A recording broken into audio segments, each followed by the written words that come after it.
Ladies and gentlemen, Welcome to the 2448. do you have a catchy jingle for this? Like a intro? Like do do do do do do. We do actually. Spencer Hey made it. guys, I'm Sam. Welcome to the 2448. That's literally exactly what I do. Do do do do do do.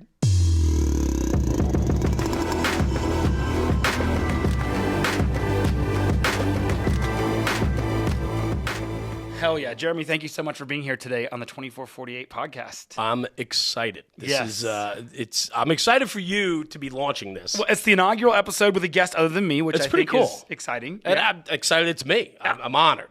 Well, thank you. We've had a lot of fun learning about fire trucks from you and learning around the industry. And what I'm excited about today is hearing what makes National Fire Radio, and what makes Jeremy.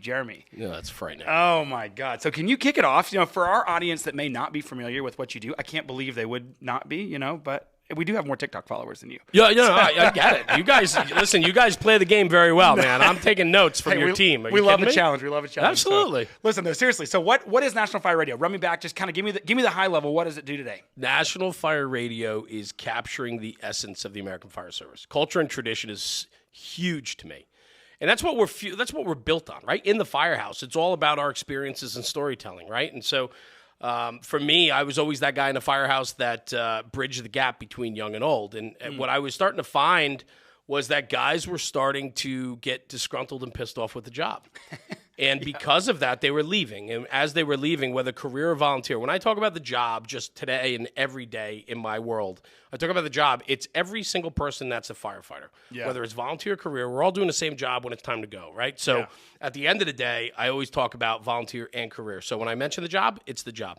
So Are you a fireman yourself? I am, yeah. So I've been a volunteer fireman for 27 years. I've had multiple opportunities to go the career path. Yeah. I had a family business that just kept me on track with the family business. Yeah. And so that's where I stayed. And it did very well for me and my upbringing. And then for me to have a family and be able to support them and do what I did. So I stayed the path of the family business while volunteering. But I'm super passionate about the fire service. And so whether, so volunteer, 27 years, man. And I still, awesome. like I said to you right before we went live, like I just got a phone call for a job that's going on. And they wanted to know if I can get over there in a coordinator position. And I'm like, man, I'm in North Carolina. It's not going to happen. 10-hour But I'm response upset Yeah. that I'm not there because I love going to fires. That's awesome. Love it. So how did National Fire Radio come about? Would that start in the fire stations or what was the story? Well, so to get back, right? So I was bridging that gap. Too many guys were leaving a job pissed off and disgruntled. And when they leave, they come in. Everybody comes into the fire service loving the fire service and learning to love it. If they're not familiar with it prior to getting hired or prior to coming in the volunteer doors, they typically have this aura of what it's going to do for them and what they can do for it. And so usually everybody loves their path. But towards the end, people are getting dismayed with the job and they're getting disgruntled, whether it's lack of communication, poor leadership, the job's not what it used to be. There's 1,000 variables, right? Yeah. But what I found was everybody's leaving and they're leaving pissed off. And when they leave pissed off, they leave nothing behind. They don't leave a legacy, right? Their legacy is they're leaving as disgruntled and pissed off. They're also taking all their stories and experiences with them. And that's a problem for me because I fuel on other people's storytelling. I fuel on other people's experiences because that's how we learn. Not only do we learn hands-on, but I learned through every individual that has come through my door and every individual that I come across. Being here at HiViz for the last 2 days with you guys, I've learned 1,000 different things. No, I'm serious, right? And that leaves an impact on me. Experience is really important to me. So I was watching all these stories and experiences leave. Yeah. And I'm like, man, we got to do something here, right? Now, I'm also a student of today and how we communicate today. And the American Fire Service, steeped on tradition, well, print ad, right? Print journals, trade journals, fire engineering, Firehouse, fire rescue, the list goes on and on of publications that as a kid, I read cover to cover 4 times a month and couldn't wait for the next month's episode to come. Yeah. Right? And then it would come and I'd hoard the magazine, I'd read it, I'd study it, I'd learn every picture of every truck, what department has what style apparatus, what department does this, the names that are teaching and giving those training nuggets in those articles. So like all of that was just passion that fueled me. Not going the career route and being in a family business. Family business is difficult, and I'm sure we'll get into that. But but with that, how National Fire Radio came about was I kind of put it all together. I turned 40 years old. I looked at my wife and I said, Tired. I'm tired of working at the family business and providing for everyone else, right? Like when you're in a family business, man, you're constantly on and you're constantly taking care of each other. Yeah. And I never took care of myself. And so at 40 years old, I said to Terry, I love the fire service so much. It's too late to become a career fireman. I mean, I could move to a different part of the country and get hired and stuff, but massive pay. Like I just couldn't do it. It's not my position today, right? So I said, I want to do something for the fire service. And I said, I think that there's a market here that I can really open up. Yeah. And so she literally just turned around and looked at me and said, go do it. And so at 40 years old, I started National Fire Radio. And that was to do exactly what I just mentioned. Bridge the gap between young and old. That's really interesting. Share the stories, share the experiences, and teach. Yeah. Because for me, like, I'm not going to go out there and teach you how to force a door, cut a roof, stretch a line. Yeah. There's guys with pedigrees that trump mine times 100. Yeah. But what I do very well is this. I converse. I tell stories. I like to listen to stories. I like to share experiences. I like to put people together. This morning, I literally put together like 6 different relationships today because I'm that guy that when like somebody has a question, they're like, hey, man, do you know so-and-so over there? I'm like, here's a contact. Tell them you know me, man, and go. That's awesome. Like, I love that. That, for me, is the fulfillment at the end of the day. So National Fire Radio was built as a podcast to share, to capture the stories of tradition and culture and experiences of everyday guys up to the guys that have, the top 1% pedigree guys that are the ones that are teaching on national stages. Yeah. So it wasn't like, when the way I got to know you guys was through your apparatus innovation stuff. So, it's like fire truck videos on social media. So you guys actually are much broader than just fire trucks. So we're a very wide range platform, right? So it all started with the podcast, and we sat in the studio. We were having the guests come in, and it was fun, man. We were crushing beers, telling stories, and it was just like sitting around a kitchen table telling stories, or sitting at the bar. Was it immediately successful when you kicked it off, or how do you measure success, man? Did people watch it? I'll tell you this. Yes, absolutely. I'll tell you this. It was successful because I enjoyed it. Oh, interesting. Yeah. So for what you were trying to get out of it, I mean, it was like, hey, I need to make sure I'm cataloging this or doing something. Yeah, man. Like, so I realized that the methodology of delivery, the avenues of communication, what I wanted to do is grab these guys that have stories and experiences and put them on a platform that people are listening to. Yeah. Nobody's reading page 17 anymore. They're flipping through. Yeah. Right? And then they're putting it on the back of the toilet. 30 days later, it goes out to recycling. Right? Yeah. So, like, I wanted to do this in perpetuity. I wanted to be able to record these conversations. Yeah. Get a couple nuggets out in an hour and a half long series. Yeah. Right? And then share that. And then it's there forever. And not only that, for me, the big pickup for me also is the legacy that those people are willing to leave behind. Yeah. Right? A lot of guys in this job are very humble. They don't like to talk about themselves. So it takes, and you're going to learn this with this podcast, like sometimes it takes time to coax stories out of people because they're too humble to talk about it. Yeah. What's your strategy? I mean, how do you take someone, and we found it in our business, we go to trade show, we're like, hey, you want to start our thing? And people are like, oh, I don't want to be on camera, I'm scared. Right. And it's like, dude, come on, you got an awesome story to tell, let's chat. What's your kind of strategy been, or how do you get people involved? I think I look at I look at it this way. If anybody asks to be on my show, they'll never be on it. Interesting. There's an agenda. Right? Like for me, I think that I'm a good judge of character and I vet our guests. But I interview anyone and everyone. Yeah. But when people are asking to be on it, they want to be on it for a reason, right? Yeah. And so with that, the caution flag gets thrown very quickly. Right? Yeah, because it's like, hey, why do you want to be on my show? What do you want to do with my audience that you can't do by yourself, right? So when I approach people, I'm like, hey, Sam, you want to be on the show? You want to be on a podcast? What that comes down to is I've already wanted to hear their story. Yeah. I know people that know them or I know them. Yeah. They have something to share. And then to bridge that gap between them, it's, listen, man, this is what it's all about. We're sharing these stories. It's just storytelling. You're telling these stories anyway. We could just tell them on a larger scale. Yeah. Right? You're teaching and talking about that fire that happened 30 years ago and the lessons learned from that on the back step at 2 a.m. after another run you just came back from. Talk about it on my platform. Yeah. Because we can share it to a broader audience. You can hit more people. And I promise you that you have a message that people want to hear. Yeah. That's what's important. It's an interesting point. I think, I've approached folks where I hear these stories. Like we had this guy up in New York, New Jersey, somewhere area. He was driving and he pulls up and sees these taillights in the woods and it's like, oh, it's a car. It's crashed. Oh, there's a guy pinned in the car. Oh, now the car's on fire. Oh, the dude busts the window out, grabs this guy, pulls him out, goes to work. comes up, no big deal. I hear about this. I'm like, Jason, what the hell? Like, I got to hear this story. Tell me the story. And he's like, man, it was like, honestly, I was driving past. I had to stop and do my job. And I'm like, that is a story worthy of telling, because if you want to recruit people into the industry, you need to get them excited about those sorts of things, because, there's so much of, you don't do that obviously for the glory or the fame. Obviously, that's not why you're in the industry. The industry. Never. But people that are in the industry are the types of people that would be like, oh, no, of course I had to do that. That was the right thing to do. And then I had to go to work. And so it's interesting when I think about people, they just almost sometimes don't realize the gravity of the impact they have on their communities. 100%. But that's where it takes a dynamic conversation, somebody to lead that conversation and kind of bring those stories out of them. Yeah. And then during it, like what I like to do at the end, like throughout my podcast is, man, all I do is like prop people up. Like in my life, it's important for me that everybody around me to feel good. Yeah. I'll take on the burden of feeling like shit. I'll take on the burden. I will. I absolutely will. And I take on such a responsibility of making sure that the experience is good. Yeah. That everybody is there and understands the value they bring. I'm a firm believer in value. Yeah. We have to give value to whoever. And I tell everyone that comes on our platform, everybody gets a Taylor's tin, recognition tin with their name on it. Oh, National cool. Fire Radio, right? And on the back of it, the first sentence I write on everybody's tin before I read something personal is, thank you for trusting us with your story. Oh, that's cool. It's huge. That's really cool. It's so important because they are trusting us. This is not to monetize the story like it's something. Like, we're not going to try and just go take your fire service career and just make it like 30 years on the job. You're a badass guy in the firehouse, and you're a humble individual.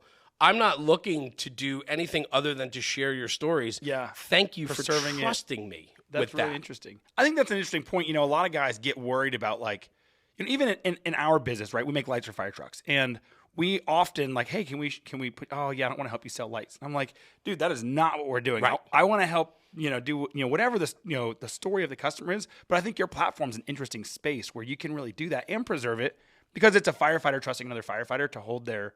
Like, it's sometimes hard stuff to talk about. I mean, there's bad calls. Bad calls are hard. Yeah. So when you have people that have experienced it, I think that's a unique platform where you can kind of have the integrity to know what to share and what not to. I'm sure you edit out a lot of stuff as well as you share it, We do. And we're very protective of what we put out. And I say we, I should say, it's not just me by any means. I mean, this was my brainchild, my vision, but I had guys that trusted me very early on in the process that helped me with everything. Rob Ridley, Sebastian Rollo, those are two guys that just have stepped up from day one that wanted to be a part of this, and they helped me. Let's dive into that. How did those guys, how did they get involved in what you're doing? What were the early days like for your crew? Yeah, so to back up, when I mentioned to my wife, Terry, I said, I want to do this. She said, go do it. And then I'm like, holy crap, how am I going to do this?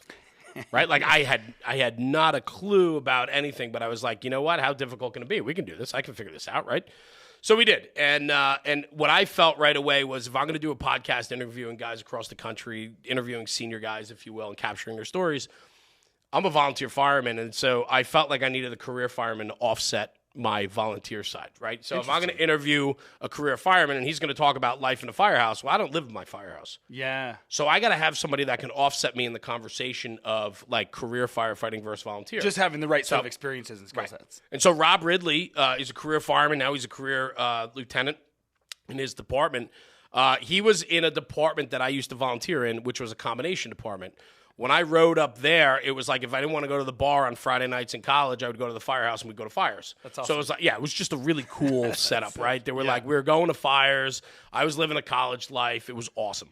Rob wasn't there when I was there. He's younger than me. And so when I left and moved back home after college, Rob then got a career job there. And I would go back up, and I remained friends with all the career guys there. I'm still friends with a lot of them. Most of them have retired now. But I used to go to baptisms and christenings and birthday parties and so on. And so every time I'd go, all the guys knew me. I didn't really know Rob, but every time I was there, Rob knew who I was because of reputation and just showing up all the time. And these guys always talked about. Just from the firehouse. Really, right. Yeah. And so he would always be the guy that, like, kind of found me, or I'd find him, and we'd end up, like, standing around the keg, like, telling a story. Or That's awesome. And I'd stop at the firehouse, and he was working. He'd always be the first guy to be like, hey, you want a cup of coffee? And, like, sit down and, like, yeah, tell me about, like, the old days here, like, when you rode here. Like, yeah. So we hit it off really well. So he was one of the first guys I thought of, right, on the career side, to say, like, man, this guy could probably offset me. Yeah. And what does he do? Does he kind of, like, talk to your guests as well and help? Yeah. So the podcast is myself and Rob on camera, typically with a guest. So it's like back and right forth. on. Okay. We sometimes Tucker Daly hops in. He's another guy that is a personality that comes in and out sometimes. Yeah. There's a couple other people too, and then Sebastian Rollo does all of our like tech on the back end. Was that something that was a big barrier when you started? Like, are you a tech guy, or was that like? I have no idea, man. I'm just a pretty face. You know what I mean? Just a pretty face. Yeah. So I needed somebody, and Sebi was a volunteer in my Firehouse, and he disappeared for 30 days on a trip to California, grew a beard, and just ran cameras on his trip to get away from life for 30 days. Young kid. Yeah.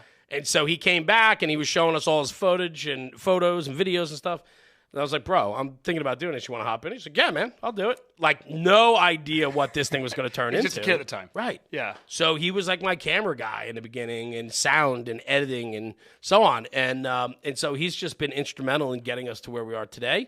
Now we have, I have a cast of characters that help us on big projects like conferences and so on. Chris Konash, Jeremy Hurst, and so on. The list goes on and on. Yeah. And so, it's just pretty cool to be able to surround yourself with really smart and great people. And so for me, they all trust in me. Yeah. Right? So we're like four. That's got to be a lot of weight on your shoulders. Like, you now assembled this motley crew, and now you're like, shit, I got to spearhead kind of what we're doing. Yeah. And not only that, but like, here's the thing. Like, at the end of the day, we do. So, we'll get into that too. I'm just trying to think how I want to frame this. So, they put a lot of trust in me because I couldn't give them anything. Yeah. I'm not a product. I'm not selling lights. I'm not selling products. So the revenue stream comes in basically on building a new platform in the American Fire Service that didn't exist before. Yeah.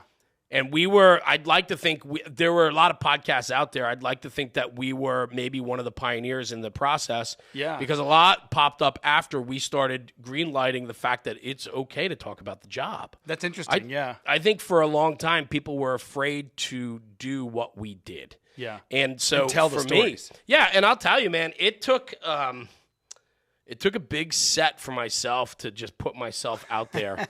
And I'll tell you why, man. I'm a pretty charismatic guy, pretty big personality, walk in a room. I get the room real quick. I can read a room. I can read people. I'm a salesman by trade. Yeah. So I'm very good at like dealing with people and talking to people. Fire service is a unique animal, right? For sure, and there is a lot of snake oil and there's a lot of smoke and mirrors.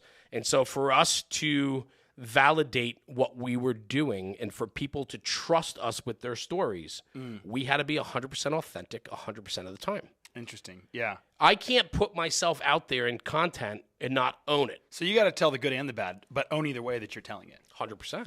Interesting. Right? And also, I can't bullshit. There's no fluff here. I am who I am. I'm a volunteer fireman. I don't go to 150 fires a year, right? Yeah. I go to maybe 20 fires a year, throughout my year. And I go to some good fires and we go to some BS fires. And I go to 700 other fire calls in my town. Like, I am who I am, but my passion can't be challenged. Yeah. And so that has to come through. And so when our guests trust our decision-making, when our guests trust us with their stories, when my staff, my guys trust me because they believe in my vision of what we're building, that's all they have in me. Have people ever brought you stuff that you're like, listen, guys, like my 100%. crew, I trust my crew, I trust our market. I can't tell that story because that's horseshit or it's not valid. Like, have you ever had things where it's like, all this the time. crosses a barrier? All the time. Tell me about it. What happens? So so you know us through apparatus content. Yeah, right? yeah. So the podcast was what got us started. And then from there, I was like at my Firehouse one night. I'm a big truck nerd.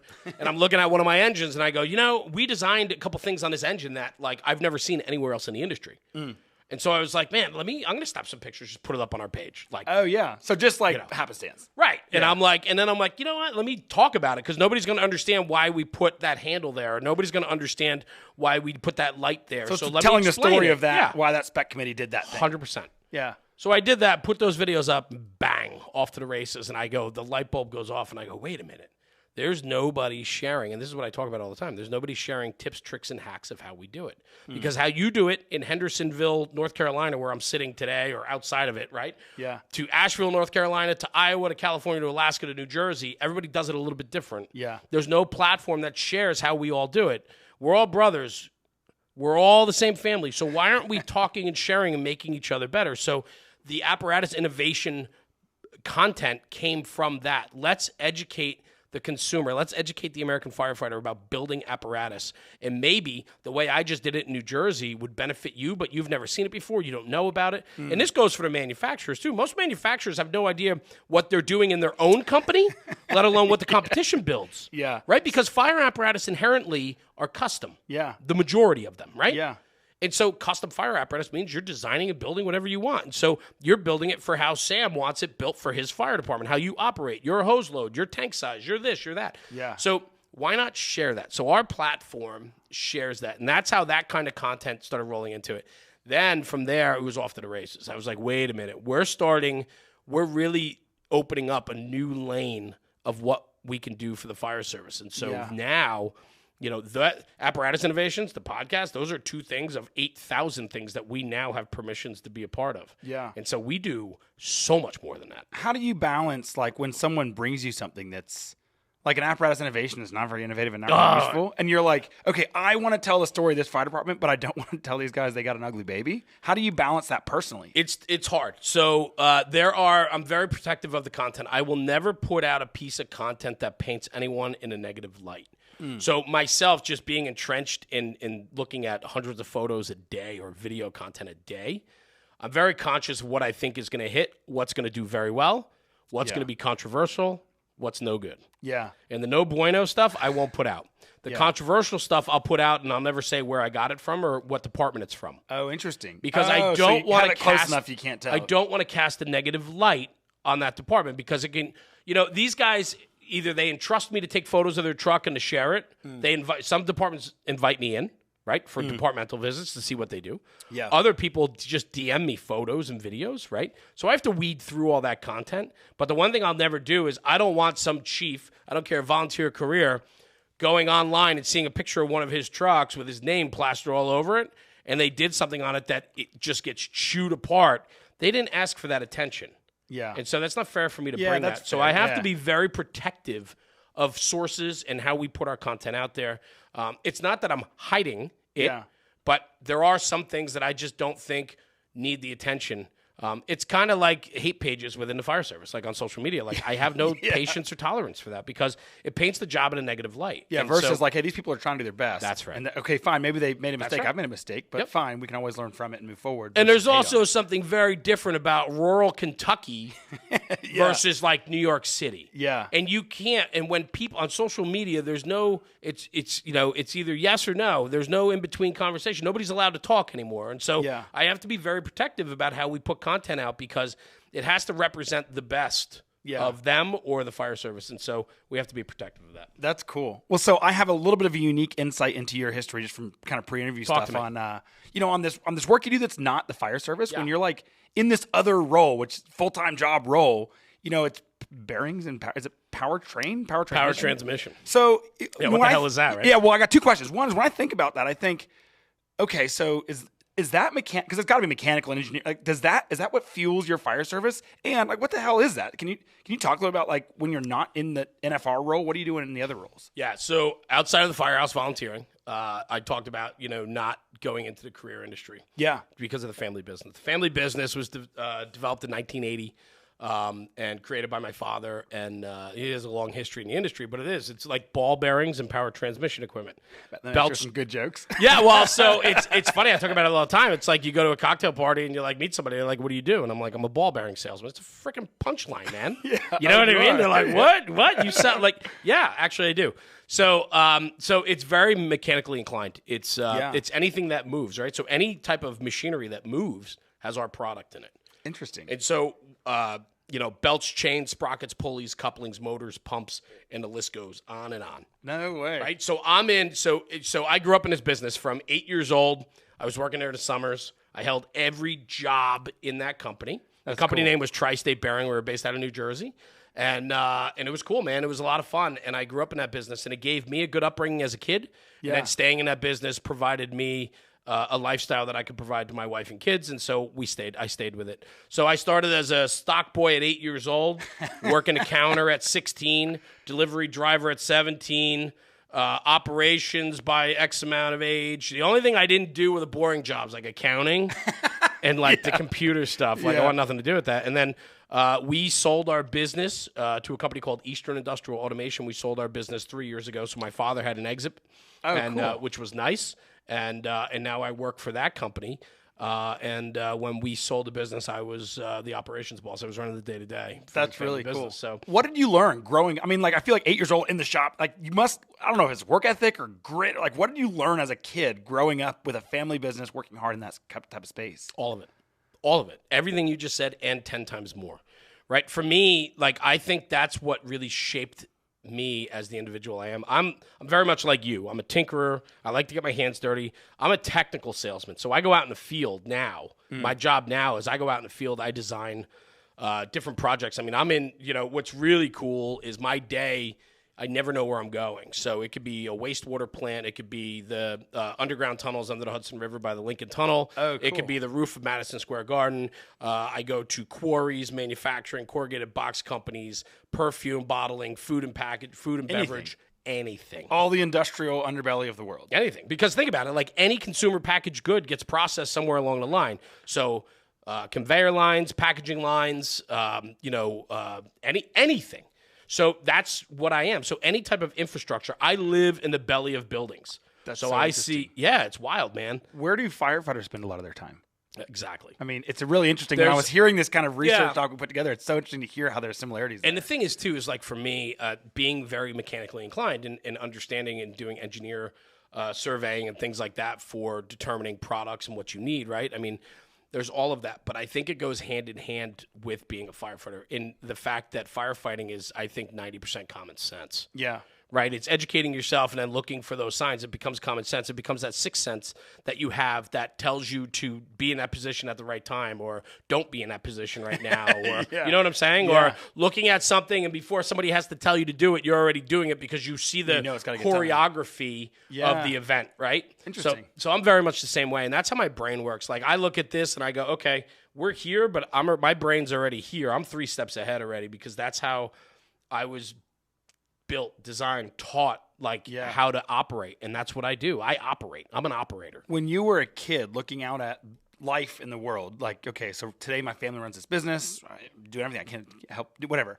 How did you make the transition? Did you always know you were going to be a fireman as well? Or was that, I mean, where'd that So my father was a fireman. He still is. In the volunteer house. He's going to be 80 this year. And he's still kick-ass, man. He's like one of the coolest dudes I know. My 2 brothers are firemen. And then I'm the youngest of 3 boys, so it was like inevitable that I was going to be become a fireman. But I was that kid at 8 years old wearing turnout gear on a 95-degree day, using the garden hose in the backyard, spraying down the yard. No way. Yeah. So I used to play in my dirt. I would play with cars. I was a big Matchbox and Lego kid, right? And I would build my own stuff. I'd smash cars up and like respond to accidents with I did. That was just me, and it was like. It was as much as I looked at how I play. I've thought a lot about this over the years, right? And I look back at that, and I look at like when I was building my Legos, I would build like a whole Lego city, right, on sheets of plywood, and I would have these, subways and buildings and all this stuff, right? But it was always about me. It was always going to fire. Like I built a city that could go to fires, yeah. And even positioning then was important to me. Like first due engine, pulls past, truck gets the address, awesome. Second due engines, water supply. Like at 13 years old, those were things I knew already. And it was just in me. How did you learn those things? Did your dad teach you? Was this from the Firehouse? I mean, where did that come from? All of it. My father, it's funny. My father is an amazing man, but he worked. When you own your own business, as you know, he worked so much. And it's funny because I just had this conversation with my wife the other day, Terry. We were talking about a couple things. And National Fire Radio is really scaling now and things are happening. So I'm looking at the longevity of this and thinking like, man, my time is really going to be needed more and more and more. This isn't just a hobby. Yeah, because you've seen it. You've seen your dad go through a business and managing fire service and stuff. And then running the family business, my hours were much longer. Now I work for somebody. So my hours weren't what they used to be, right? And I don't have that commitment as much as I'm not working 70 hours a week anymore. I'm working 40, 50 hours a week, right? Like a regular work week for most people. So my wife and kids are enjoying that, but we were talking about it the other day, and I said, when I grew up, I never saw my father. Yeah, he worked. Yeah, like I'm so prevalent in my kids' lives because that's important to me. Yeah, and it's not that it wasn't important to my father, but he he knew he had to be there 12, 14 hours a day to give us the lifestyle that he gave us. He sacrificed for us. Yeah. And so growing up as a kid, yeah, he came to like my soccer games or lacrosse games or swim meets or whatever I was involved with. I can just picture you swimming. I look fantastic in a Speedo. Well, we can get, that's a whole nother conversation.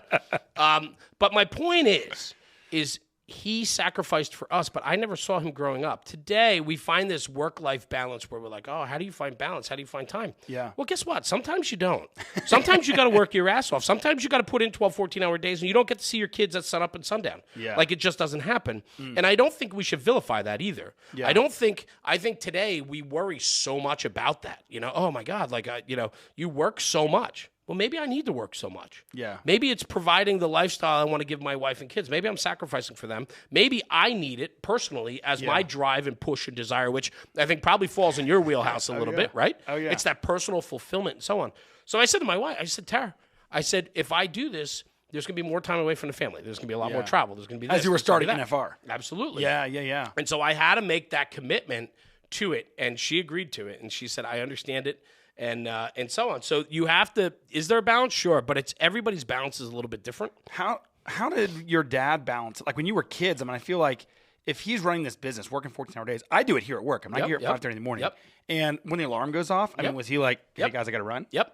How? I mean, tell me a little bit about that when you were younger. It was cool, man. Like we were the kids in town that like when the fire whistle blew because we still had like. Oh, you still had like. Oh yeah. Right, I mean, when my father like in the '80s, I was born in '77. I'm 45 years old.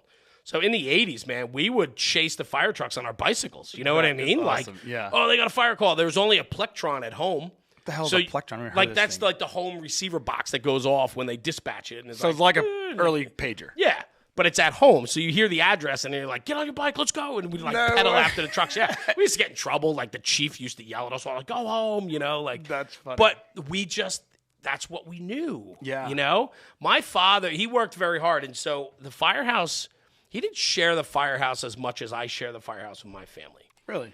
We went for functions and picnics and things like that. But like when it was Firehouse night, it was Firehouse night. Like training night, he didn't bring us. Oh, really? Yeah, like there was none of that because he was there to work. He was there to do a job. He was there. So there was a little bit of separation there. But, so it wasn't so much like the boys club, like, hey, let's all bring everyone and hang out. It was like, nope, this is the service I got to provide.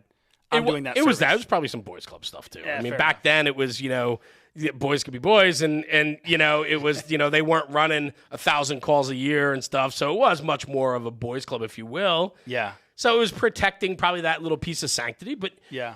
But overall, like as a kid looking up to my father and seeing how hard he worked, and then he went off to the firehouse and he'd come home and have to shower because he smelled like soot. Like, man, as a little kid, that you want to talk about like making an impression on me? Like I was like, this guy's invincible. Yeah. And I remember, I'll give you two quick stories because my father's like my hero. He means the world to me, and he always will. He's just such a wonderful gentleman. He's gentle and kind and generous. But he's a badass, That's so and cool. And I'll share two stories. We lived when I was growing up. We moved in third grade. So prior to third grade, there was a plane crash in the center of town, like a Cessna, like a little plane, crashed on the main road. And that was like a bit. We're sitting there at dinner, and the Plectron goes off in the kitchen. And it's like a plane crash on Franklin Avenue, and you're like, "What?" My father jumps up, races off to the firehouse. So we were like, my mom's like, "We're gonna go watch this one." It was like 2 blocks away, so we like walked out, and there's like an airplane just sitting in the middle of the road, like a wing down, and the guy's just sitting there. No, he was fine. Yeah, you're lucky. Yeah, it was one of those things. So, but I remember like the guys racing down, riding on the tailboard. They had these beautiful Seagrave engines, and they would like pull up, and they were just such kick-ass dudes, and it left such an impression with me. And then I'll never forget too, probably soon after, because we moved, so it was pretty early on. There was a fire at the building supply, which was like the lumber yard. Oh no, That was close by us too, because we lived closer to like the downtown area. And I remember we walked up to go watch that fire, and it was like this 3-story tower, and there was fire blown out all sides of it on the third floor. And I remember watching my father like walk along the roof line and just disappear like into a window. And I was like, holy shit. Yeah. I'm like, that's my hero, man. Like that so dude, cool. like so cool. And so he so neat. he means the world to me, but those are such like powerful and influential things that just shaped who I am and my passion I have for the fire service. And then obviously because of buffing calls on my bicycle and playing in the yard and doing all those things that were always firefighter driven. It was like when it was time, when the magazines would come in, I hoarded them. No way. I read every magazine. Way before you were a firefighter. Oh, yeah. Just as a kid, you know, like literally 13, 14 years old, if not younger. I was like thumbing through them, cutting pages out. No way. Oh, my God. I loved that. I couldn't get enough of it. So you knew for sure the second I can volunteer at this local fire hall, I'm in. Yeah. Give me whatever I got. How did that 100%. start? What was your application process? Like, walk me through your first day. It was easy, right? Because I had a father, 2 brothers in it already. Yeah, I knew every guy there. Yeah. You know, we didn't have like a junior department, so I joined at 18. Oh, wow, yeah. And then the month so you had later, to wait, like, just... And then the month later, they started the junior academy at 16, so I got like totally screwed on that, right? But I came in at 18 years old, and it was just, it was the best thing ever, man. How did your training go? I mean, how many years ago was this? Probably 20? 1994, 95. Yeah, a long time ago. So what was training like back then that's changed? I mean, it was, today we're on the iPhones, but I mean, it wouldn't have been like that then. Yeah, no, this was go to the academy 2 nights for, I don't know, 4 months or something, and then your annual refresher classes, things like that. But brother, I lived at the Firehouse. Like at 18 years old, like I lived there. I loved it, couldn't get enough of it. We would race there. We'd try to get the engine out. So 100% volunteer. Nobody was ever in the building. So when that whistle blew, pagers went off, like it was our goal to get the engine on the road before the siren stopped winding down. So, I mean, it was, listen, man, it was the movie Cannonball Run. I don't know if you've ever seen Cannonball Run where they race across the country and guys are like cruising all over. That was us, man. All these young kids trying to get to the firehouse and like fist fighting to get on the first due rig or pushing guys off the rig to go mutual aid to a confirmed job. Like that's what it was about. But brother, man, did that instill such incredible values in all of us? Did you have good mentors at the fire station that you would get storytelling? Yes. And, you know, it's funny. People ask me about mentorship. Chelsea asked me about it, right, when we were like pre-gaming for this conversation. Yeah. I don't know if I have per se a mentor that I could like put on a pedestal and say like this guy is the guy, right? I will say, obviously, my father. I've spoken about him now, but you know he is super important to me, and I think if anybody was influential to me, it was him, giving me an access to his life, his work ethic, his drive, his desire, his love for family. Like those are all things that are really important to me. Yeah. So I would say my father was a big mentor for me. In the Firehouse, there were older guys that were like my dad's buddies that I respect, and I still call them Mr. So-and-so, you know, now.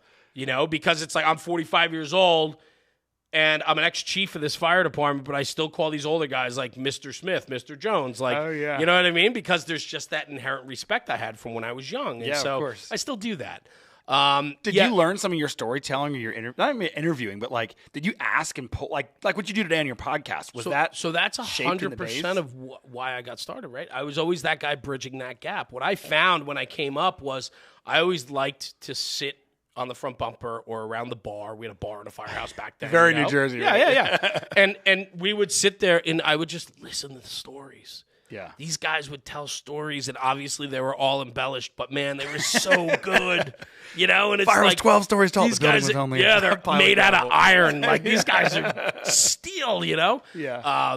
It was fun, and I always enjoyed the storytelling. And then I would retell their stories. Like as I started coming up and getting older, these guys started taking a back seat to the active life. I would then be like, "Do you know that like Mr. Smith? You ever hear that story? Let me tell you his story, right?" Yeah. Like, and then I'd start to have some of my own stories. And what I found very quickly was as I started mature, I don't know if I matured, but as I started maturing through the fire service in my firehouse, I become one of the senior guys now in my firehouse, and I find that I'm still very young to the point that I can relate very much with the 18-year-old kids. Yeah. And I can relate with the 99-year-old guys that still you're come like to a liaison, 100%.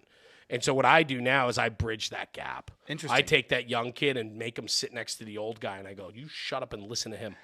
He's got a story to tell, and you can't be buried in your phone. Put your phone down. Yeah.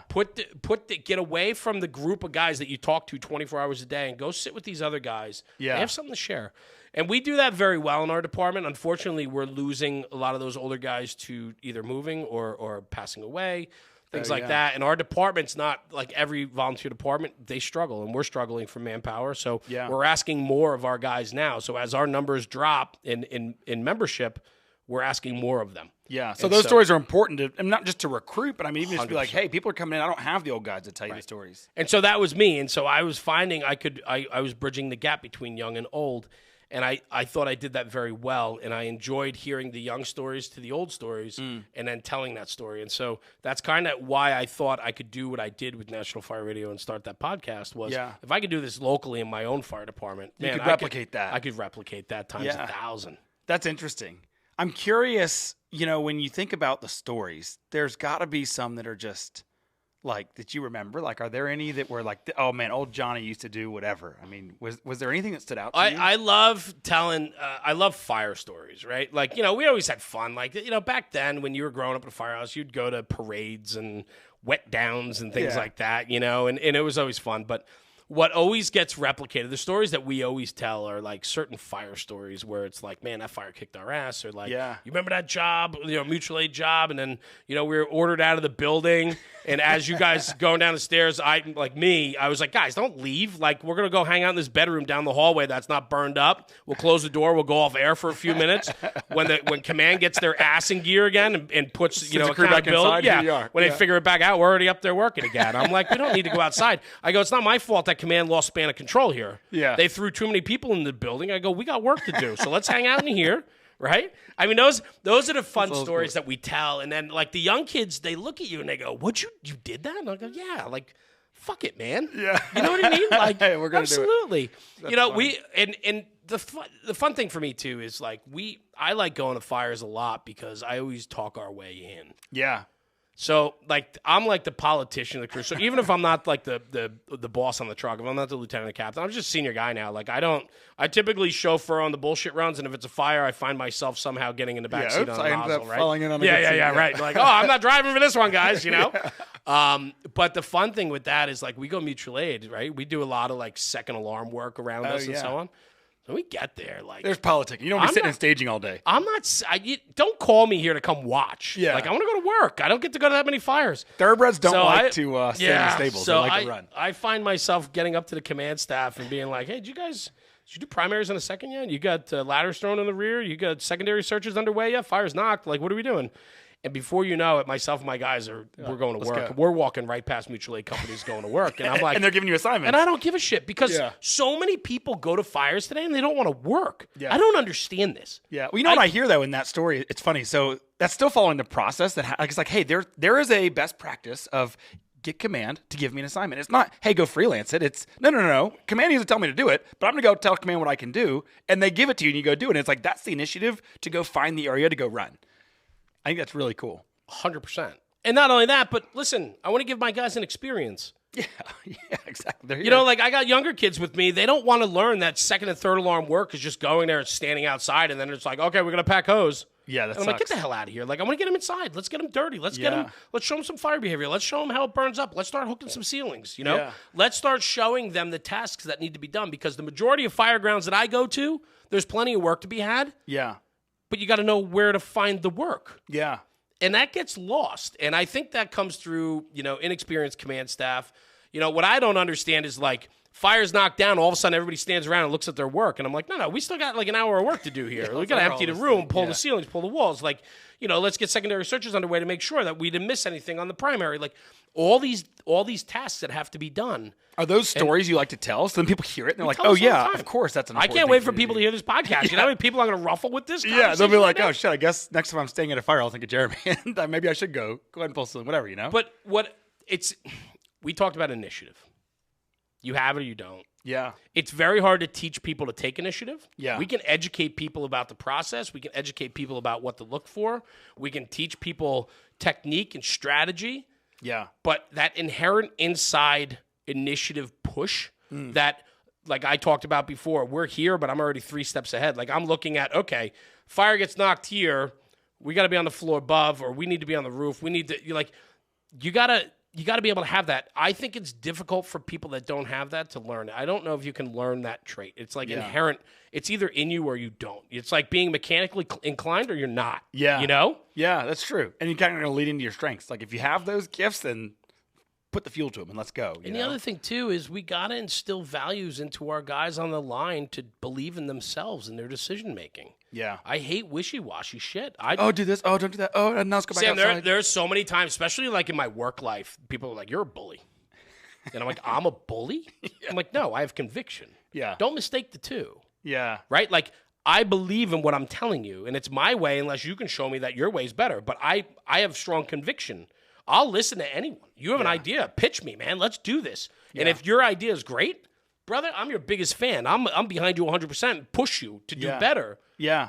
But if you can't do that, you can't articulate your point of view, you can't put together and show me your conviction on a project, then it's going to be my way. Yeah. Because I just believe in that. Yeah. And I don't think that's being a bully. I think that's just believing in yourself and having conviction and so on. I don't know your take on it, but it's great. Yeah. I'm curious. So it's funny. So I feel like there's fire service. I remember every day at the fire academy that I went through, like I was on time, but early's on time's late, and late's not acceptable. And I was reminded very abruptly to stand in the parking lot until lunchtime because I was on time, but on time was late. And so I remember lessons like that where then at work, I get here early. I mean, like, I'm not on time to every single meeting, so I got to be, honest here too. But generally speaking, there are lessons that I learned over and over and over and over again in the fire service that I now repeat and build into my everyday career at work. And it sounds like, being decisive in the fire service means the difference between life and death. And so when you're in the business world, having the ability to say, this is what we're going to do. Unless you got a better option, this is what we're doing, because we have to do something. It's like, oh shit, well, that moves your business forward. And I think it's such a unique kind of way of talking about it. Does that make you a bully? No, but if everyone's staying there looking at the walls, you have to move, because the biggest thing that's going to kill a business is complacency. Same thing that kills firefighters is complacency. So you cannot be complacent. I hate spinning my wheels. Oh, yeah. And you can course correct. It's like a fire. Okay, you make a decision. Go pull. Oh, shit. Well, that wasn't a great decision. Great. Course correct. Make another decision. Course correct. Make another decision. We got to get the incident under What's the control. definition of insanity? Doing the same thing over and over without having a different result, right? Like, it's crazy, right? Yeah. So for me, it's like we do have to move forward, and we can't spin our wheels. And on the fire ground, it's a dynamic and ever-changing situation that we're presenting. So is business. It's literally, there's so many parallels. Business changes every day. The fire ground changes. And it's not a moving target, but it's a changing target. So, yeah. So I'm curious. So one more thing I want to go back to. I'm picturing, like in my head, I'm like picturing your dad. I've never met the guy, like sitting in the office, like doing the business stuff. I'm picturing you at the parts counter and like with bearings everywhere or something, just painting this thing in my head. Now, fire alarm goes off. Did you guys ever run calls together? Oh, yeah, all the time. We still do. Do you? Oh, yeah. Really? Yeah. I mean, there are times that my father's wheeling a first due ladder truck out of his station. I'm at a different station, and I'm driving the engine. So, like, I'll box him out. He boxes me out. Like, there's a little bit of competition there for sure. How did you manage the impact of both of y'all peeling out of that office, balls to the wall, going to the fire? So our office was not local. Good. Oh, really? So, yeah, it was the only time we left work was if it was a confirmed job, because the office was like 20 minutes away. Oh, interesting. So okay. The only time we would leave is if it was a confirmed job, and typically during the daytime, and where manpower is a little bit lighter. So we would race back to town and get on like the fifth due to get there, and so on. But we have and listen, like you have to draw a line. Like, I respect my father and love him to death, but there's shit he does that drives me bananas. Yeah. You know what I mean? And vice versa. Obviously, I'm his kid. Like, there's things that I do that he just shakes his head at me and looks at me like, what are you doing? Yeah. So as adults in the Firehouse, we've had disagreements. I bet in the Firehouse? Oh, yeah. Now, take it to work. Oh, my God. We've had huge disagreements. Add two brothers into the mix. Oh, yeah. I'm the youngest of three boys, and I was in charge. Yeah, I bet the brothers love that. No. I was surprised. Yeah. No. It was a very dynamic situation, and it taught me early on how to deal with family, how to deal with people, how to it's so important for people to feel good about themselves. Yeah. And I think today, especially with me having like younger kids, like my youngest just turned 14, graduated 8th grade, she's going into high school. Like, I think that one of the most important things we have to do is instill pride into people. Like, I want my daughters to believe in themselves, to have conviction, because when they believe in themselves, they then typically will not put themselves in a situation of vulnerability. Yeah. Right? We have to do that with everyone. In the Firehouse, we have to do that with the probie. Yeah. In middle management in the Firehouse, we have to let our line officers make mistakes, but believe in them and support them, even if they make a mistake, but let them know that maybe they should have made a different decision. It's all about how you carry on the conversation. But we have to instill people, like, myself and you, right, that have a large voice. I've seen your company for the last couple of days now. The dynamic relationships you have with your people, it's unbelievable. And they know that they have your unconditional support, right? It's just important to demonstrate that. And when you instill that into people and give people endorsement and empower your people to be themselves and to make decisions, they become less vulnerable. Yeah. And how do you keep the bad? So everyone wants the good of the Firehouse in your business. Of course. Like you want them to come in, teach those lessons to your people. How do you keep the bad, and maybe not the things that you did bad, but the calls that went bad, or like the fire service has both sides of the spectrum. How do you keep that from impacting you in your business? Or how did your dad keep that from impacting you in his business after like you run a particularly shitty call and then you're back and it's like, okay, now my team's looking at me. How do you support that? So that's a good one. We're not talkers. We're not. Like I'm not. I just, like I bottle up most stuff inside. I will tell you, through National Fire Radio, I am incredibly grateful for the guests that we have on. I talk about, thank you for trusting us with their story. We've talked to a lot of mental health people that are out there. Not too long ago, I went through some crazy shit in my life, just outside of the Firehouse and stuff that for the first time in 45 years, was like, hey, man, you want to talk can we talk for a sec? Like, I need to bounce this off you. Like, I had some stuff that I was like, man, I just, I don't know if I could tackle this one alone. Like, maybe I should look. It's a hard conversation. I think mental health is, it's becoming the everyday conversation, but we have so far to go with it. We have so much more to do for it to protect our own. Yeah. Well, especially managing you're not managing something simple. You're managing a national brand that's got eyes everywhere. You can't say the wrong thing once or else you're done. The cancel culture, managing a business, complexities of family transitions from ownership to working for someone. You're managing the Firehouse and all the complexities that are there. I feel like... Thanks for piling this on. I didn't realize how much shit I have in my life. No, so I watched a really interesting, I can't what it was, guy on stage talking about this, like a backpack full of bricks. And so you're carrying all these bricks around. And who helps you carry those bricks? Do you ever take them out and lay them on the table and let others help you carry the weight of all of those things that you work on? Yes. No. That's a hard one. Have I recently started opening up more and being more honest with myself and people around me? Yes. Accountability is very important to me. Self-accountability. Right? If I take on all these projects and all these things, then it's on me. I'm choosing to do that. What I don't like is when people place blame elsewhere when the blame should be back solely on them. Yeah. I hate excuses. I hate people when you talk to them, it's always something like, oh, this or oh, that or oh, this. No, just own it. Just own it. You're not pulling your weight or you're not doing what you're supposed to be doing or you didn't do what I asked you to do. But a lot of times for me, it was like, okay, is the conflict worth it? Is trying to correct the issue worth it? Or do we just move on because I'm just going to handle it? Yeah. I used to just handle it. I would let you know you were wrong, but then I'm like, I'll just freaking do it, man, because I don't have the time or the patience to wait. What I've come to realize in life is we need to start holding people accountable. What people don't do well is holding themselves accountable. Yeah. It's a tough thing, even in our society, not just in my world, but just in society in general. I think accountability is one of the most important things, and I think most people lack it. Yeah. People don't like to look in the mirror. They don't like to admit that they're not doing what they're supposed to be doing, or it's just easier to point the blame and deflect it somewhere else instead of owning up to it. And I think ownership is the most important thing. And when I look at that and you talk about my father and my upbringing, my father owned his shit, man. Yeah. He owned every single thing. And I don't know probably a fraction of his stories, but he owned every single one of them. So if he was carrying the weight of something crazy, he'd come back and have a shit day. He'd be like, hey, I had a shit day, move on. But you know what he would do? He'd come home and kiss me goodnight. Yeah. Because he was also a father, and he also had that responsibility too. And so, those are the things that I'm so proud of. I have learned as I've gotten a little bit older, especially in the last year or so, I have learned to take maybe a brick out every once in a while. Yeah. Pass it around. But then I think I put it back in the bag. Interesting. I don't know.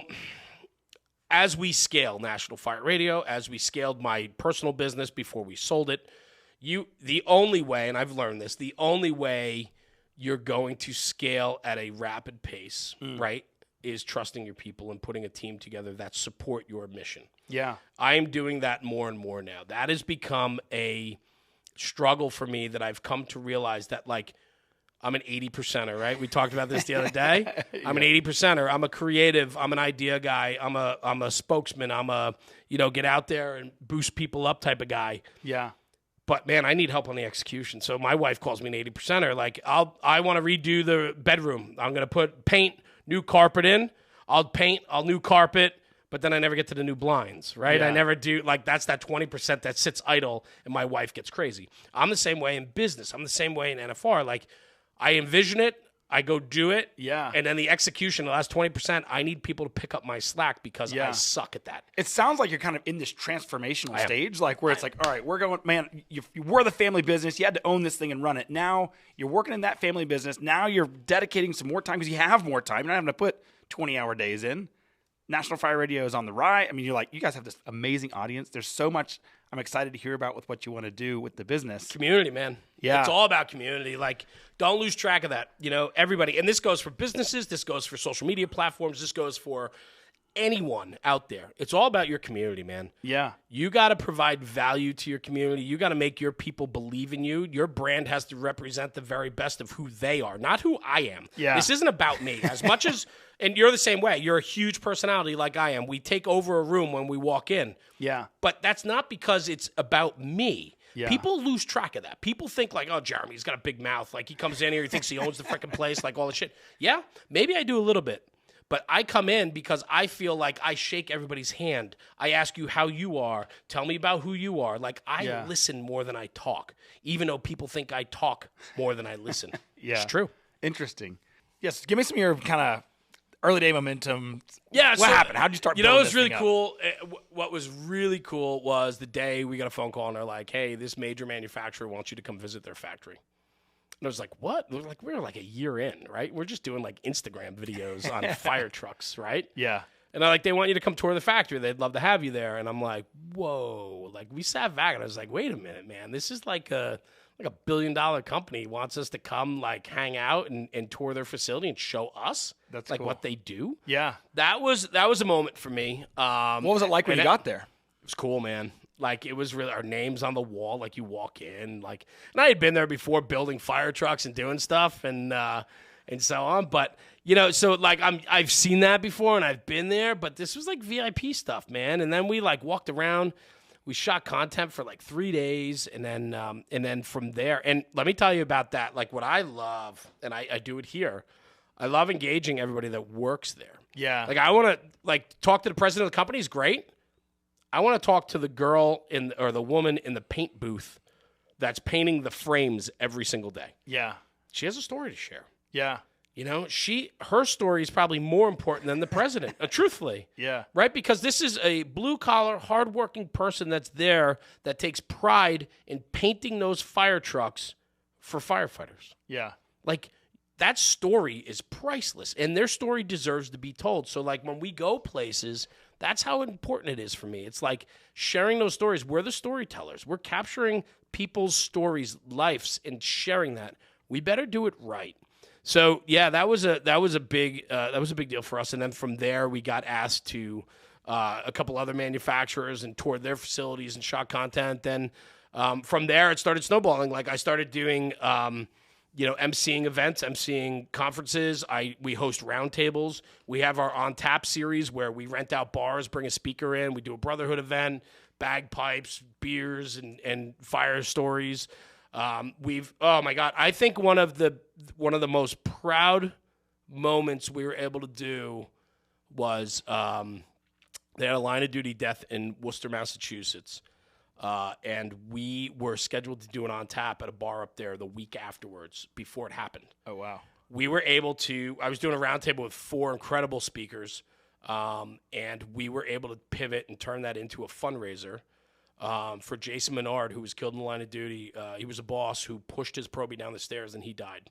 Saved his probie's life, and then he was killed in the fire. Holy cow. And this happened a week before, so they just had the funeral and everything, and then we were having our on tap, and we were talking about canceling it. And the guys that were on the panel said, no, let's turn this into like a fundraiser. And so these guys and myself and my team were able to put together, I'm getting goosebumps right now talking about this.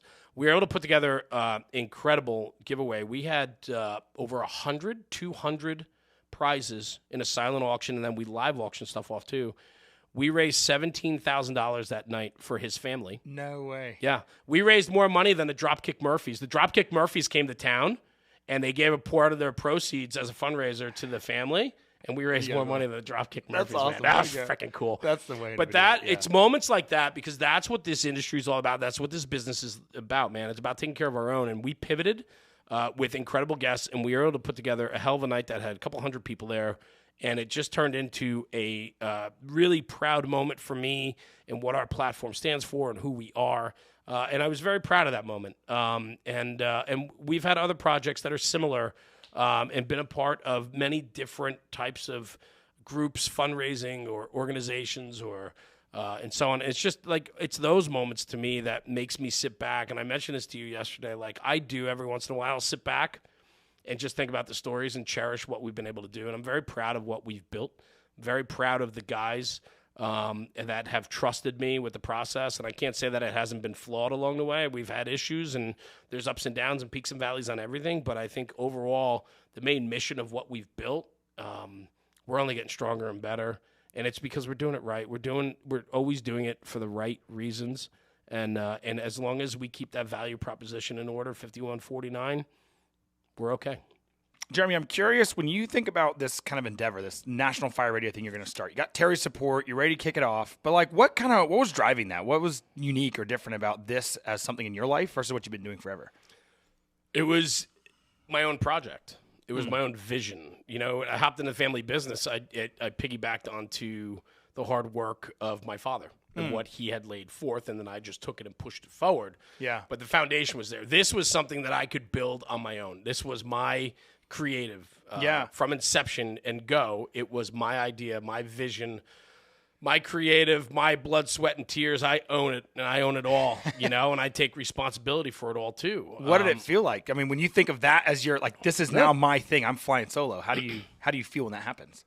It's great and scary all in the same breath, right? It's like anything. When you hop into something, like I don't do anything. I talked about being an 80%er, but I still do everything 100%. You know what I mean? Like when I'm in it, and it's all of me, and it consumes me. Yeah. So it's like my life literally circles around National Fire Radio now. Yeah. Even though it's only a small part of your life, yeah? 100%, right? Yeah. I mean, I have all these other priorities in my world too, right? The job that actually pays my bills, and I enjoy that still. And I have a beautiful family, wife, kids, like that fine balance, the Firehouse, like all these things that I have to balance. But National Fire Radio, it's consuming for me because it's mine. Yeah. And so, like, at night, I'm on my phone. On weekends, I'm on my phone. Now, there are times I turn it off to deal with, to be with family or my job or whatever. But, like, it's consumed me. Is it the same? Like, is Jeremy National Fire Radio phone the same as your phone you carry for work, same as you carry for family? Like, is it all one thing? It is. Really? Because it's my life. Yeah. Like, I don't know how people can, like, compartmentalize life. Like, I can't, man, because it bleeds over. Like, today, we're here in your studio at your business, and I brought my wife and kids with me to share in the experience. Yeah. But they also got the benefits of being here today and seeing what this is all about. Like, I want my kids to grow up and understand that all these trips and all this time spent away from them is for their benefit and value. Like a worthy investment. Absolutely. I want them to see it, but I also want them to be a part of it. And frankly, I want them to be proud of me. Yeah. You know, like there's that balance. And my kids are amazing. You've gotten to know them. And so on. My wife is incredible. Like they support me unconditionally. And so for that, I have to do everything in my power to make sure that I'm doing my part then. If they're supporting me, then I need to do everything on my end to support them. Yeah. So when you started it, I mean, this is your first initiative. It's your first, like, this is the Jeremy show, or what, you know, call it whatever you want to call it, but it's the Jeremy show, right? It's your first thing. Yeah. How do you go from my wife's giving me the blessing, I've got the time to devote to it. What's the first step? Man, I had no idea, right? So I was like, all right, let's do a podcast, right? That was the intent, right? Let's share the stories between young and old and capture them and put them out there for people to listen to, right? Like all of that. I had not the foggiest, man. I was like, okay, I want to do this. So let me start an Instagram and Facebook page. That's the easiest way to do it. Had you been on those platforms before? I did. So before I rolled out National Fire Radio, I did a like beta testing with my bearing company. And I started an Instagram for my bearing company, and that did pretty well, like right out of the gate. Yeah. So I started navigating that and putting time into that, and then realizing like, okay, there's a method here. You learn the process. So I was in the trenches with the bearing company for about a year on Instagram, like playing with things. Yeah. And then I put it all together. Like I had that aha moment where I was like, it's time to do this for me. Yeah. And it's time to roll out my own project. And I want to do it on a passion. And literally nobody's passionate about bearings.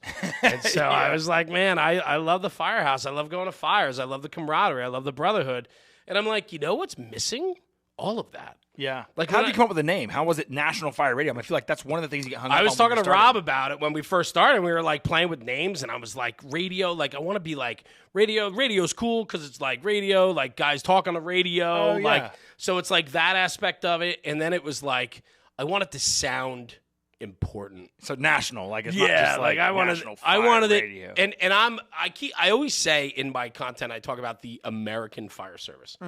And it's because literally we're super unique in the world of firefighting on the world stage. Yeah, absolutely. Like the United States of America firefighting is truly steeped in tradition and culture and the bricks that were laid before us and the foundation of it. And we're not modern, like we're modernizing, but we're so far behind in like the world trend. And right. So like I was like, oh, national, like I love, and that's what I know. So I'm like, I don't want this to be like some broad platform that like represents fire. I'm all about firefighting. I like firefighters. Get the hell out of here. Like I love like getting your ass kicked, stretching a line, going to fires. Yeah, which they only do in the U.S., right? It's like, I mean, they do, but not the same, right? Not to listen. We have a lot of fans and followers from other countries.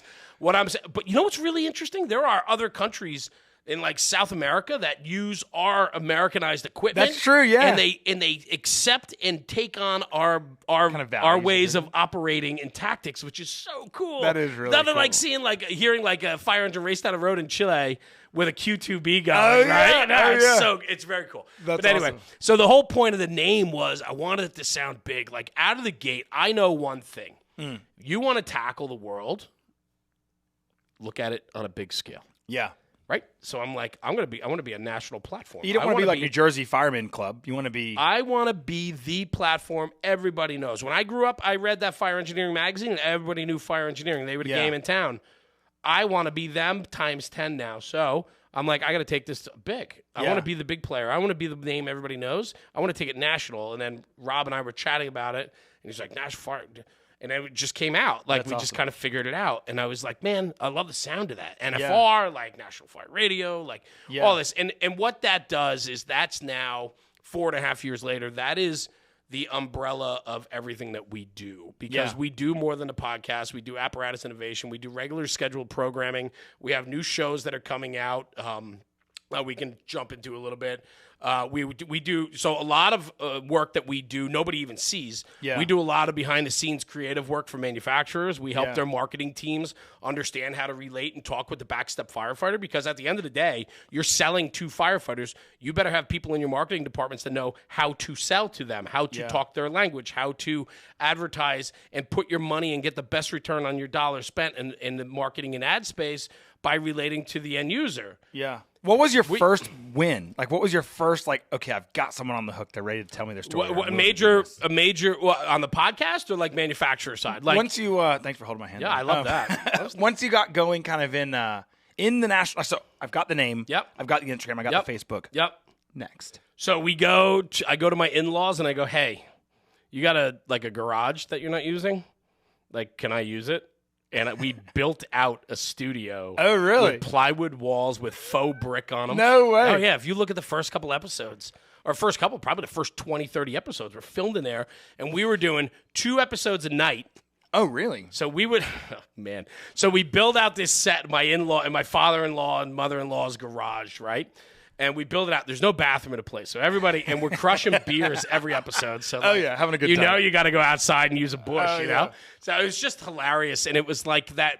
That's what I love, like the storytelling of like how we started and like how it went. And very early on, like it just started clicking, and I just started throwing invites out to people. And at first it was guys that I knew, that I respected, that were on the job by me or volunteered locally, that I knew had a couple great stories to share. Yeah. And we literally sat around a table and just laughed and bullshitted and had fun. and that's what it was about. And it was very like grassroots. It was very elementary, if you will. Yeah. And it was probably some of the best stuff we ever did. That's awesome. So how'd the story change when you first started in that space? How did your story shift from like your first episode to like your growing? Like obviously your first episode is not gonna be as good as your 10th episode. Yeah, for sure. And we started realizing quickly, and I think the value proposition what I talk about is when we started doing this, I was doing it for the laughter and the fun of it, and so it's more comedic than serious. No, it was serious, but it was like doing it just for the experience we talk about, right? Yeah. Like, that was fun, man. What a great night. That was cool. We got to tell some stories. And then all of a sudden you start realizing like people are starting to pay attention and people are watching. So there's something we're doing that's capturing their attention. And so then all of a sudden it starts to get serious. Yeah. Because it's like, wait a minute, like these people actually give a shit about what we're doing? Yeah, now it's like, oh my God, now I have the opportunity. I can actually make this successful. I can make an impact. And not only that, but all of a sudden you realize like, people are actually paying attention. So now we better make sure that we start delivering upon what we say we want to deliver. And so then as the guests move along, we got a little more serious. We dialed back. We didn't do a 6-pack each episode. We did 2 beers every episode. You know what I mean? Like, and we started reining it into a platform that I am very proud of today. We had 3 different studio spaces over the last 4 years. We're building out a new one right now, which is very exciting. It's going to be similar to this look of high-end type stuff, and I'm very proud of that, and I'm proud of where we're going to go. But I think what's fun about this, to bring it back around, is 4.5 years in, we've interviewed some incredible people, some of the biggest names in the industry, and I'm very proud of that, and I call them friends, and we've gotten to know each other. But I want to get back to these no-name guys that have incredible stories to share, because that's our roots, man. Yeah. Like, and I don't mean no-name in a bad way at all. I mean everybody has a story to share. Yeah, just your everyday firefighter versus like someone that made their life. Because all the guys that teach on the national circuits, they're awesome. I could call them right now and be like, hey, I'd love to have you on the show. What would it take to get you here? Like, how can we do this? I could do that, but there's other podcasts out there. There's other incredible platforms that I respect and they're friends. And I'm like, guys, you guys are killing it. Keep doing what you do. Yeah. And then I'm looking at it like, man, 95% of the American fire service doesn't go to fires in urban cities. You know what I mean? Like these are like suburban and rural firefighters that want to hear from people that share the same stories that they're dealing with or experiences. And so I want to get back to that. So we're going to, when the studio opens back up, there's literally going to be a push just to keep doing interviews. And if I could do like one a day, I will. Like if I could. Yeah. And I would just want to interview everybody and anyone I can, because that's where we get the meat, man. That's the good stories. That's the fun stuff. So I'm going to get back to our roots. That's awesome. And really go after it. Was there a pivotal time in your early days, like when you were in the brick wall building, that felt like that you knew the transition was occurring from like baby business idea play toy to real thing? Yeah, so I'll give you an example. So Bobby Eckert, I don't know if you're familiar with Bobby Eckert. Eckert Fire Tactics. Bobby was one of our guests early on, and he was probably one of the bigger names that we had in early on, and this was in my in-laws' garage. And he and I have become very good friends, and have done a lot of projects together and so on. But he was coming up through the social media chain at the same time. He's probably one of the first guys to get himself to a national level because of his exposure and hard work on social media to get his message out there. We had Bobby in the studio, and he came up, and he was like, yeah, man, I'd love to do it. He came up, and he told us his story. And I'll tell you, man, it went from absolute tears from laughter to tears of sadness throughout his interview. And it was a very powerful interview. But what came from that interview is at the end, we sat around BSing about just the fire service and our inspirations and what has pushed us to get where we are, what fuels his passion, what fuels ours.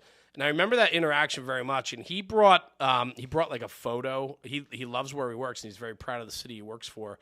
And he brought like a black and white photo of a big fire from his city, and he framed it, and he signed the back of it and said, good luck to NFR, and so on. It's very cool, and it hangs on the wall like at my house right now in my home studio, and it's going to get in the new studio. But my point of that is he saw value in what we brought very early on, and he trusted us as new guys on the block to share his story. And that to me was when we sat down and bullshitted at the end of that episode and we were just chatting like we do off camera. Yeah. It was a moment that I had that when I drove home that night, I'm like, this guy just made me realize like we're scratching the surface here of something much bigger than who we are. Like we're the stewards almost of the storytelling. Yeah. And that's important to me. And to be able to protect that and to be able to know and understand that and respect it is important. Yeah. And so his interview was pivotal for us to really understand the value of it. We've had incredible interviews with local volunteer fire chiefs that had some incredible stories to share. I interviewed some of my good friends and learned some stories about them along the way, and so on. And then we've interviewed some of the biggest names, and they have stories to share too.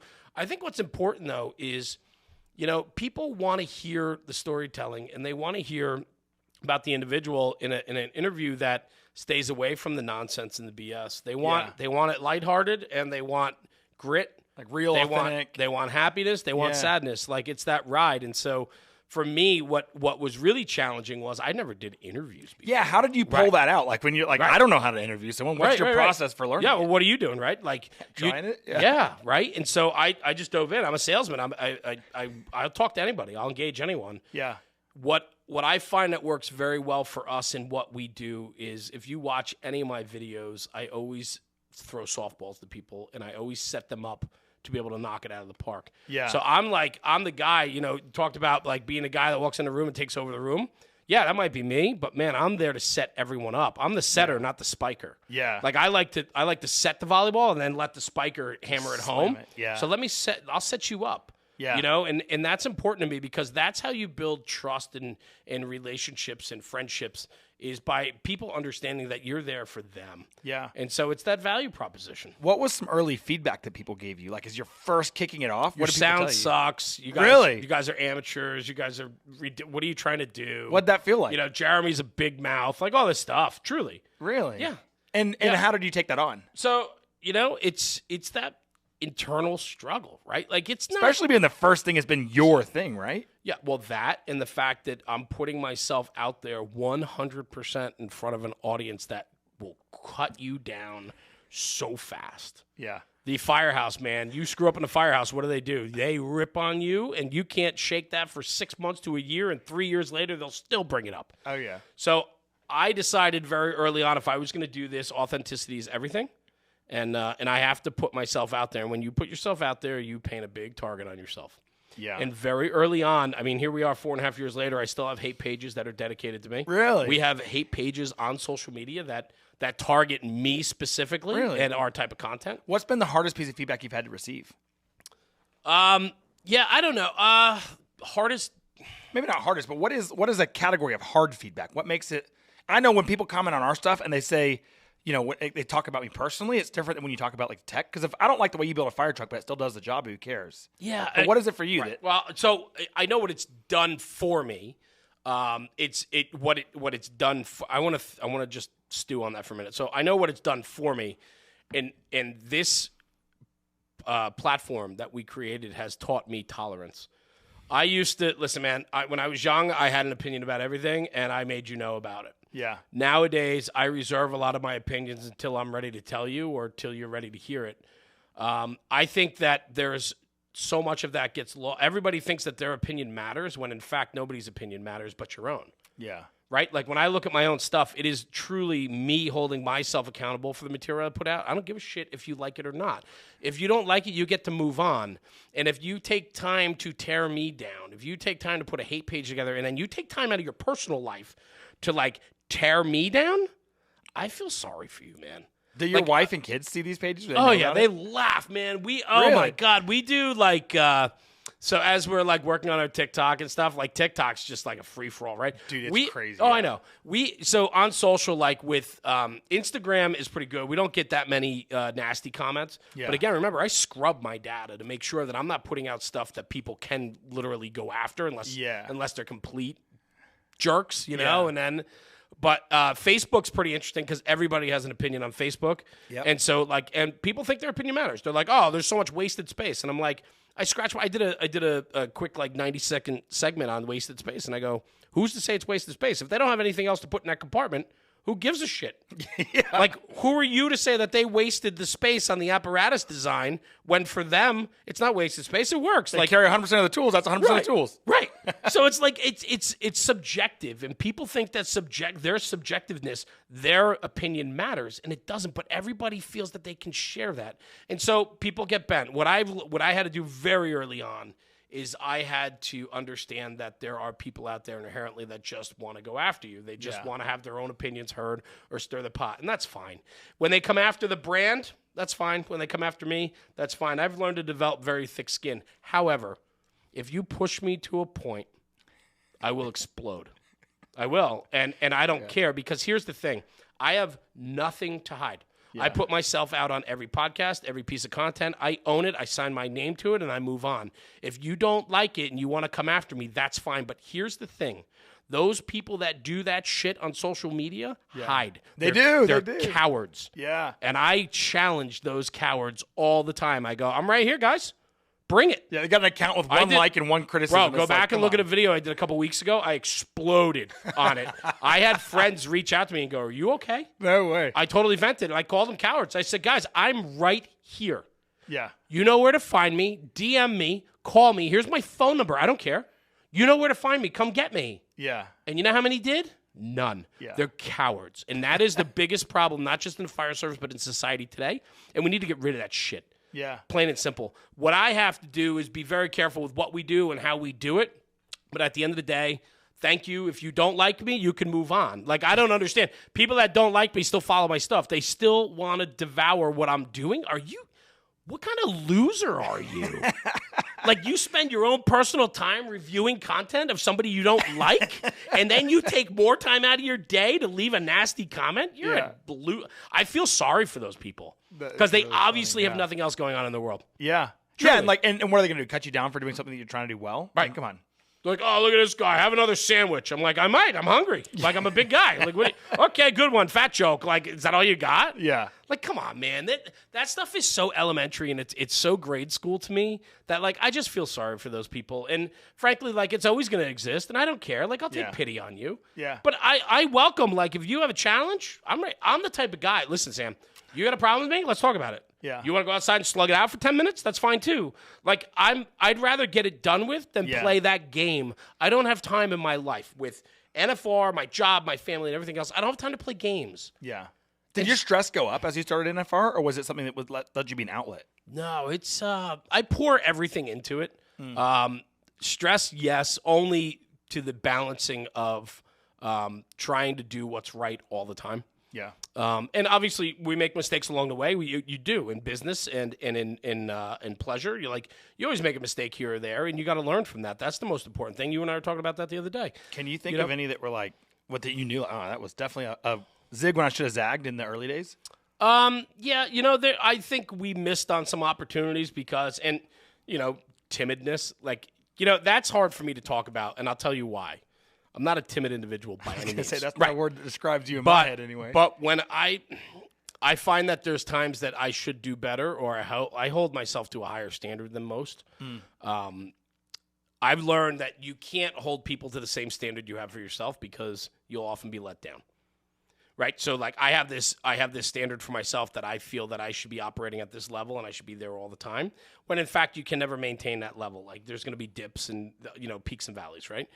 But I get let down. I used to get let down a lot by people because I would hold them to the same expectation I had for myself, and then understanding that they don't have the same buy-in as me, so why would they have the same I can't. It's not fair. So I often was let down by a lot of people, and then I've come to realize through maturity that, like, you can't hold people to the same standard you have for yourself, only because your buy-in's different than their buy-in, and so it's never apples to apples. That buy-in is also on my end, too. Like, what I find was there are times that I find sometimes I back down and go slower than maybe I should. Or I analyze things a little bit more because maybe I carry that weight of all those guys trusting me, or the community that believes in our message and who we are. Yeah, I carry that every single day. Yeah. And I think I don't know if there's a specific time where it was like, man, I should have done this and I didn't. Because typically I follow my gut, and typically I'm dialed in with, like, what the right decision is normally. But I'm much more analytical now today than I used to be. I used to just go. Now today I'm a little more analytical, a little more savvy when it comes to execution. Yeah. And so I'm a little more careful, which I think is good. But I also think at times you got to let yourself fly a little bit too. And sometimes I find myself being a little more conservative and reserved than I used to be. Yeah. I kind of want to get reckless and loose a little bit again because I think that's what put us on the map and got us to where we are. And I don't want to lose track of that as we grow. And as this thing scales, I don't want it to all of a sudden become this huge burden of responsibility versus having fun and going after it. Yeah. So there's a balance there. I think you know that. Yeah. Why don't you just give up, or why haven't you given up? I haven't needed to. I love it. No. It's like the pregnant pause. Yeah, I'm like yeah. waiting for. I love the uncomfortable pause. No, the whole point, like giving up, I don't think I've ever given up on anything in my life. I have never given up on anything. I don't think I have it in me to walk away from something, but this is such a passion project for me. Like, this isn't just like I didn't just start a business and I'm selling tacos and it's just tacos. And if it wasn't tacos, it'd be yo-yos. Like, this is something that, like, I signed my name to on every level of it. Whether it's an Instagram post, a podcast, a marketing piece, a creative content piece for a manufacturer. My name's on the bottom of it. I sign my signature, and the signature is the style, the way it's written, the production value, or it could be my face actually talking and selling it. I own every single piece of content I put out. I don't hide in the shadows, and so I could never walk away from that because it's who I am, and it's what we're building. And, the crew behind me, they sign their name to it too, and I carry that burden every single day. Every piece of content I put out represents me, which then represents my family, my fire department, my life, my guys that believe in me at National Fire Radio. So, like, I carry that burden on every single thing I do.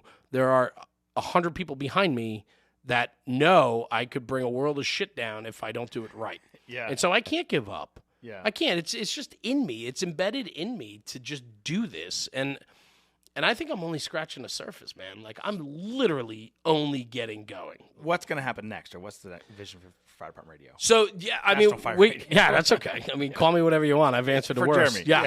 But I'll tell you this, like, there's a lot of, like, big scale plans of where I think we can take this. What I do believe very, very soon in the future, if not already, is the goal is to make us a household name within the American Fire Service. I want to be a recognized name and brand within the industry that is respected. For me, everything about the fire service is he's a good fireman.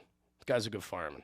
That sums up everything. Because if somebody vouches for a guy and says he's a good fireman, and I say firefighter, a woman, man, it doesn't matter, whatever. He's a good fireman.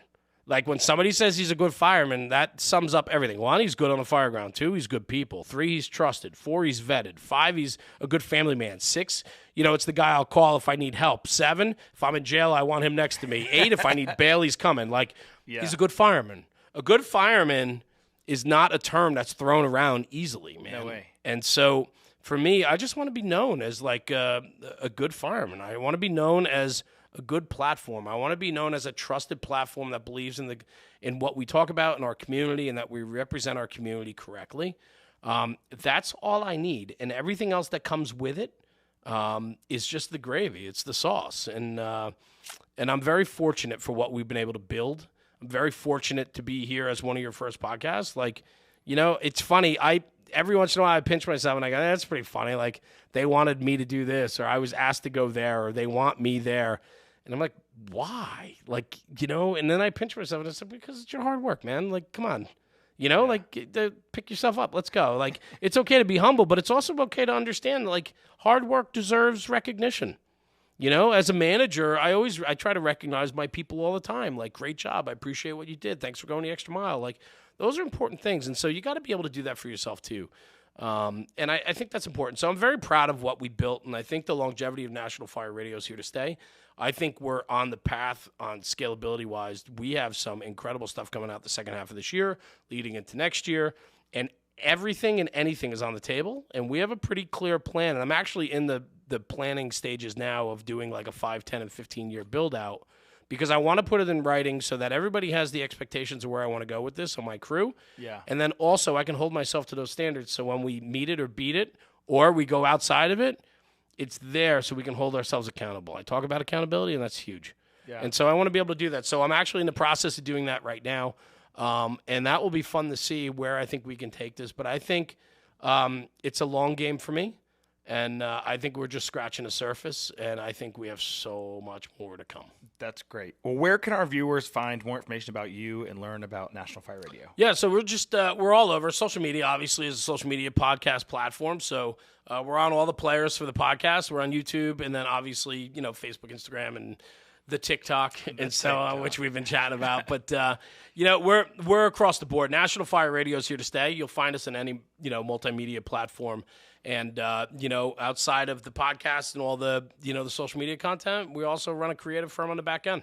And we work with manufacturers and so on. So it's fun, and it's an ever-growing and evolving business. And it's funny to call it a business because it was literally a hobby. And then all of a sudden I had to grow up and realize, no, this is a business. Well, I think you're doing a great job. Thank you, brother. And, I really appreciate you being on the show. Thank you, Jeremy from National Fire Radio. I'm Sam from the 2448, and we'll see you guys next time. Thanks, brother. Hey guys, thanks for listening. I hope you enjoyed it and learned something. If you want to be on the show or you know someone who should, head over to the2448.com and submit your business. Don't forget to follow and subscribe and give us a 5-star rating. If you thought it was 4 stars, still give us 5 stars or I will find you. See you next time. Later.